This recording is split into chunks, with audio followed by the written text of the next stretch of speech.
ne Turci. To nisu pravi Turci radili. I danas imate u Turskoj srpskih crkava od starina koje su održavane i u vrlo dobrom stanju. Nije to bio sukob između nas verski, to je bio sukob između dva naroda. A ta dva naroda su došla u neki zajednički život silom prilika i bilo je i među njima velikih i velikih mešanja, velikih ljudi i nije ta istorija bila onakva kakvu je narodna pesma prikazala. Ona je bila drugčija, i to mnogo drugčija. Možda će biti vremena da se mnoge istine otkriju, kao što se otkrila i otkriva istina o našem poreklu, o našoj antičkoj istoriji, o našoj ulozi u Rimskoj imperiji. Mislim da će biti otkrivena i jedna istina o našoj ulozi u Turskoj imperiji. Nije ta uloga bila mala kada Italijani koji su posjećivali Carigrad u 15. veku kažu pa ovo carstvo drže poislamljeni hrišćani. U turskoj vojsci naredbe se pišu prvo na srpskom jeziku pa se onda prevode na turski. Dokle je bilo došlo? U Maloj Aziji, koja je bila pretežno naseljena Srbima, gdje su Turci došli, oni su se pomešali sa tim Srbima, oni su ih proglasili Turcima. Međutim, Turcima koliko ima srpskog elementa, to niko nije istraživao. Istina je da u turskom jeziku ima veliki broj srbizama koje smo mi nazvali turcizmima. Jer nismo znali. Prvi grb, amblem turski je čisto srpski. Isti onaj ilirski koji je stari Srbi Ilirije koji su imali. A to su isti ti Srbi Male Azije kao i Balkana koji su bili jedan narod i upotrebljavali iste simbole. I onda kad vidite danas u nekim krajima Turske prođete i pitate ko su oni, oni će vam reći da mi smo Turci. A jeste li poreklom Turci? Ne, mi smo poreklom Srbi. A od kada ste tu? Od uvek. To imate cela sela od Istanbula do Ankare i ovamo na jugu prema planini Tavoru. Ceo taj planinski predeo danas znaju da su Srbi. Sad, pitanje je ovih naših Srba, muslimana u Bosni i Hercegovini koji sad se zovu Bošnjacima. Bošnjak to ne znači ništa. To nije naziv. Bošnjak je svaki oni koji je iz Bosne. Da li on bio musliman, da li on bio pravoslavac ili katolik. Nije to naziv, to je neodrživo.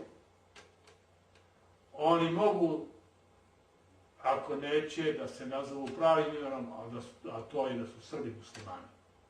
To je pravo ime. Oni mogu da se nazovu i nekim drugim imenom.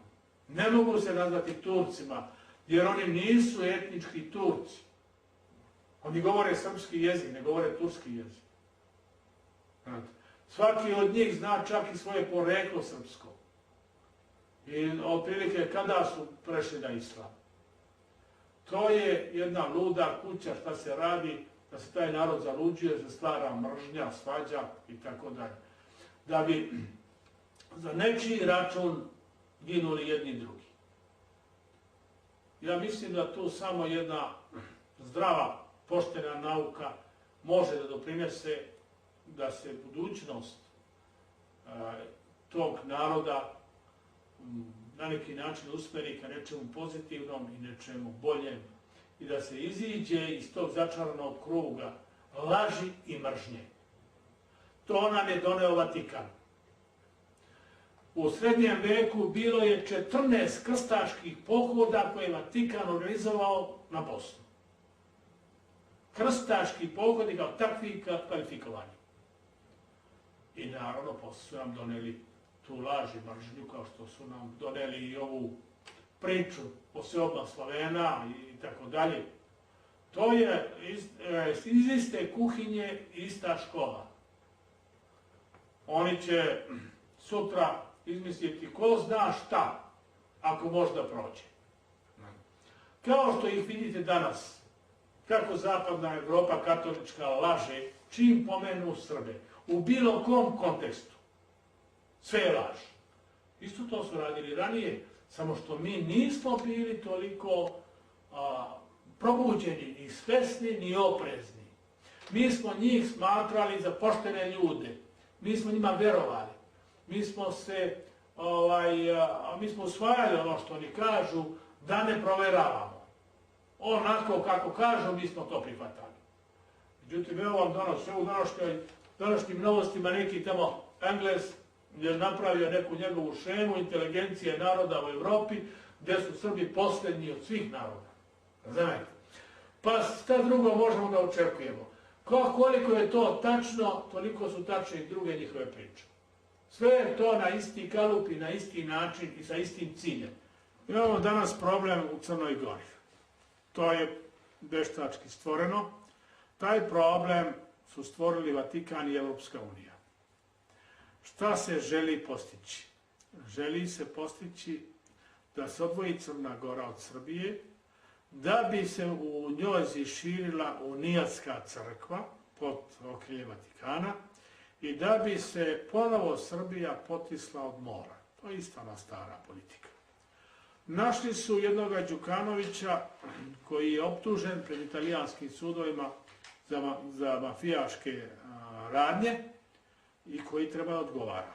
On da bi se spasio da ne ide u zatvor, on treba da postane ili predsjednik vlade ili predsjednik države, jedne nezavisne države. I to je smisao traženja nezavisnosti Crne Gore.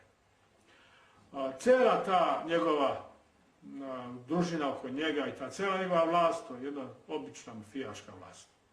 Nema tu ništa, apsolutno. To je trgovina drogom, belim robljem, krađa i preprodaja automobila, cigarete, mafijaški poslovi, tako do te mere da je mafija određivala kad treba da bude sjednica vlade Crne Gore. Crnogorci kao narod, to su srpski narod, Srbi, Crna Gora u 16. veku, još u 16. veku nije bila naseljena. Tamo je bila neki putevi jedva prolazni, gdje se moglo proći na nekome konju, vrlo teško, četinari, Crnogorica takozvana, četinarske šume, govorili su da se od Cetinja do Lovćena moglo stići da se prelazi sa grane na granu borova i jela. Crna Gora je nastala kao zbeg. Zbeg onih Srba koji nisu htjeli da se pokore da budu raja Turska, nego su pobjegli u te neprohodne planine i brda i tu nastavili borbu. Ko hoće da nešto zna o Crnoj Gori, nek čita Njegoš. On je sve rekao, sve opisao. A on je najpozvaniji i sigurno najpametniji kad se tiče Crne Gore. Kao nacija, crnogorska nacija ne postoji. Ona ne može da postoji. Niti je postojala, niti postoji. To je sve laž i izmišljotina. Što se tiče teritorije, teritorija današnje Crne